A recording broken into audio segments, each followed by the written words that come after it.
हाँ जी, good evening, सबको नमस्कार। उम्मीद करता हूँ सब लोग अच्छे हैं। तो 2 दिन पहले मैंने एक रेल फैनिंग की वीडियो डाली थी, जिसमें वो लाइनें थी ना कि सुनसान सी रात थी, वीरान सा रेलवे स्टेशन था, फिर 2 ट्रेनों की वीडियो मैंने डाली थी उसमें। तो उसी रात ट्रेन के अंदर क्या घटना घटी थी, वही मैं आज आप लोगों को बताऊँगा। हाँ, ऐसा कोई बुरी कुछ चीज़ें नहीं घटी थी, इंटरेस्टिंग कुछ घटना घटी थी, वही बताऊँगा। तो ट्रेन थी 12415 Indore new Delhi intercity express. उसमें मेरा सीट नंबर था 11 और कोच नंबर था A2। जैसे आप लोगों को पता है कि AC 2 टायर के हर रो में 6 सीटें होती है, 4 अंदर की तरफ और 2 साइड की तरफ। तो सेकंड वाले रो में साइड लोअर बर्थ, टॉयलेट के साइड से अगर मैं घुसूँ तो 11 नंबर वो मेरा सीट था। और 12 नंबर यानी मेरे ऊपर वाला जो सीट है वो इंदौर से लेकर के सीधा फरीदाबाद तक की बुकिंग थी उस सीट पर। और मेरी बुकिंग चौमौला रेलवे स्टेशन से न्यू दिल्ली तक की थी।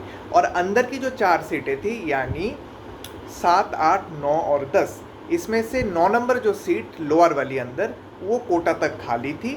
बाकी 7, 8 और 10 इंदौर से भरी हुई थी, कोटा और गारोत तक। ठीक है, अब देखिए, मैं दरवाजे से अंदर गया तो मतलब थोड़ा सा मुझे इल्यूशन टाइप का हुआ। मैं अपना सीट क्रॉस करके आगे निकल गया, क्योंकि मेरा जो सीट था उसमें 4-5 बच्चे और उसके पापा या चाचा टाइप का एक बंदा बैठा हुआ था। और इधर जो अंदर की साइड बर्थ थी उसमें तकरीबन 4-4-8 औरतें अच्छे खासे घर से बिलोंग करती हैं, ये बैठी हुई थी। तो मैं इस अचंभे में थोड़ा आगे चला गया और 2 रो पहले ही मुझे टीटी साहब मिल गए। उन्होंने खुद से ही मुझे बोला कि आपका तो 11 नंबर सीट है। मैं बोला हाँ। तो उन्होंने बोला चलिए अपनी सीट पर चलिए, और फिर उन्होंने ही सबके लिए ये बोला चलो चलो अपने अपने सीट पर चलो, इनको बैठने दो। ऐसे करके मुझे तब भी थोड़ा सा अजीब लगा, बट मैंने उसमें कुछ ज़्यादा उसको महत्व नहीं दिया।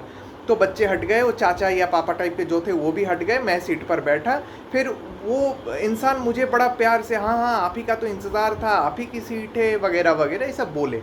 फिर मैंने देखा कि नीचे सामान भरा हुआ है साइड लोअर पर और मुझे अपना बैग रखना था, तो मैंने उनसे रिक्वेस्ट करी कि सामान हटा दीजिए। फिर उन्होंने कहा नहीं ये तो हमारा सामान नहीं है। फिर मैं सोचा कि वो फरीदाबाद वाले इंसान का सामान होगा, क्योंकि फरीदाबाद के 4 टिकटें थी, 5, 6, 12 और 18।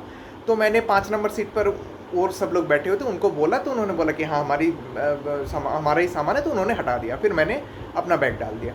फिर मैं वहाँ पे बैठा, खाना वाना खा रहा था, क्योंकि रात के तकरीबन उसमें 9 बज रहा था। तो मुझे बड़ा आश्चर्य इस बात का लगा कि अंदर के साइड में तो कोटा तक एक सीट खाली होना था, एक गरोद में खाली होने वाला था और 2 सीटें मतलब कोटा तक भरी हुई है। तो यानी टोटल 3 लोग होने चाहिए थे और एक खाली होना चाहिए था। हालांकि मैं देख रहा हूँ ऐसे 4-4-8 औरतें बैठी हुई है, इधर तो बच्चों को लेकर के वो पापा या चाचा टाइप वो इंसान तो चला गया। तो बात क्या है? तो फिर धीरे धीरे इनकी बातचीत मैं सुनने लगा। देखा कि नीचे सामान की जगह पूरा 4-4-8 और बीच में 2-10 बैग फंसा दिया। फिर पानी का वो बोतलें भरे हुए हैं। चल क्या रहा है? और औरतें इतने कॉन्फिडेंटली बातचीत कर रहे हैं। तो फिर मैंने ही 1-2 बातों पर ऐसे कहाँ जा रहे हैं, क्या करेंगे, ऐसे करके पूछा। तो मुझे मतलब पहले ये अंदेशा था कि इन लोगों के हो सकता है पार्शियल कंफर्म हुआ या पार्शियल RAC हुआ, तो उसमें तो आप ट्रैवल कर सकते हो, तो वही हुआ है, सीट खाली है इसलिए बैठ गए हैं। बट धीरे धीरे मुझे पता चला कि एक के भी टिकट कंफर्म नहीं था और RAC भी नहीं था। इनको उज्जैन ये लोग महाकालेश्वर दर्शन करके दिल्ली लौट रहे थे, और जो ट्रेन में जो TT था जिसने मुझे बोला कि आप अपनी सीट पर बैठ जाओ, सबको बोला हटो हटो इनकी सीट दो, वो उसमें से एक औरत का भाई था, और उस भाई के बलबूते पर इन्होंने गाड़ी में बोर्ड कर दिया। अब AC 2 टायर में बिना कंफर्म या बिना RAC टिकट के ऐसे 8 औरतें, 2 मर्द, 5 बच्चे ऐसे ट्रैवल कर सकते हैं आज के डेट में, ये मुझे नहीं पता। पश्चिम मध्य रेलवे के कोटा डिवीज़न को इस बात का संज्ञान लेना चाहिए और उस TT के खिलाफ कार्रवाई तो करनी ही करनी है। फिर मैंने औरतों से बात करी। मैंने बोला कि देखिए ऐसा है, फर्स्ट चार्ट बनने के बाद, क्योंकि रात की नींद का सवाल है, ये लोग रात भर बैठे रहेंगे, टिकट एक का भी कंफर्म नहीं है, कोटा से नए लोग आएंगे, ये तो नींद खराब होगी। फिर सामान की जगह भरा हुआ है, कोटा वाले जो 4 लोग आएंगे वो सामान कहाँ रखेंगे, सबकी नींद डिस्टर्ब होगी, है ना। अगल बगल से जो औरतें बैठी हुई थी ये भी ऑब्जेक्शन दे रहे हैं कि हमें सोना है, आप लोग चुप करिए। 9:30 पौने 10 तक बज चुका था रात के, बट ये लोग चुप होने का नाम ही नहीं ले रहे हैं। फिर धीरे धीरे वही मर्द लोग आ रहे हैं, दूसरे डब्बों से बच्चे आ रहे हैं, मिल रहे हैं, फिर खाना परोसा जा रहा है। ऐसे ग्रुप में जैसे होता है ना, 1-2 मर्द 2 रिस्पॉन्सिबिलिटी लेते हैं, वो पराठे दे रहे हैं, दही दे रहे हैं, सब्जियां दे रहे हैं, पानी बॉटल दे रहे हैं, छाछ दे रहे हैं, मतलब एकदम बहुत बढ़िया से सब कुछ चल रहा है, कोई फ़र्क भी नहीं पड़ रहा है। और उस औरतों के ग्रुप में एक दादी टाइप की औरत थी। मैंने उनसे पूछा कि आप क्या करोगे, ये लोग तो ऐसे खड़े खड़े बैठे बैठे चले जाएंगे। बोला नहीं, TT साहब ने हमें 9 नंबर सीट दे दिया। तो फिर मैंने थोड़ा-सा उस बात को सीरियसली लिया और मैंने ऑनलाइन जो चार्ट दिखते हैं वो देखा, उनको बोला कि देखिए ऐसा है, 9 नंबर सीट तो कोटा तक खाली है, 7 नंबर भी कोटा तक भरा हुआ है, 8 नंबर गारोत तक है, 10 नंबर भी कोटा तक है। मगर फर्स्ट चार्ट बनने के बाद कोटा से 3 सीटें खाली थी जो कि अभी भर चुकी है, तो कोटा से कोई भी सीटें खाली नहीं है, आप लोग अभी से चले जाइए, बाद में डिस्टर्ब होगा वगैरह वगैरह। बट कौन किसका सुनता, वही बलबूते पर कि टीटी मेरा भाई है, इस टाइप का वो चल रहा है। फिर मैं तो चलो बिस्तर लगाया, लेट गया। कोच अटेंडेंट से पूछा, कोच अटेंडेंट कहते हैं वो टॉयलेट के सामने जो सीटें होती है ना अंदर की तरफ, जहाँ पे वो कपड़े चद्दर वो सब रखे हुए होते हैं, वो कह रहे हैं कि वो मर्द लोग आके रिक्वेस्ट कर रहे हैं कि वहाँ पे हमें रात को सोने दो। उन्होंने कहा कि नहीं हम कहाँ जाएंगे, तो उन्होंने भी मना कर दिया।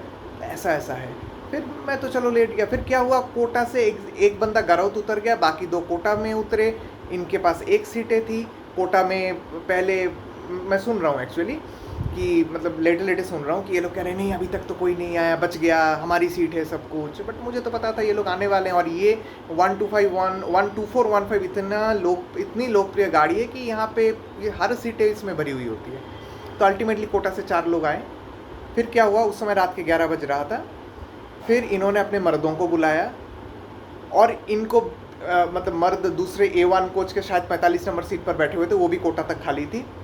वहाँ पे भी जाके 5 लोग सेट हो गए थे, 2 बड़े 5 बच्चे वगैरह वगैरह। फिर इन लोगों को कहानी सुनाई, हमारे वो टिकट कंफर्म नहीं हुआ, अगर हम लोग जा पाते अच्छा होता। तो इन्होंने कहा ये तो हमारी सीट है। फिर मर्दों को बुलाया, सामान वही 10 बैग, पानी के बॉटल, ये वो सब हटाया। फिर औरतें हटी एक एक करके, बच्चों को पैरेड करवाया गया। मतलब रात के 11 साढ़े 11 बजे ये सब कांड हुआ। फिर ये लोग बैठे।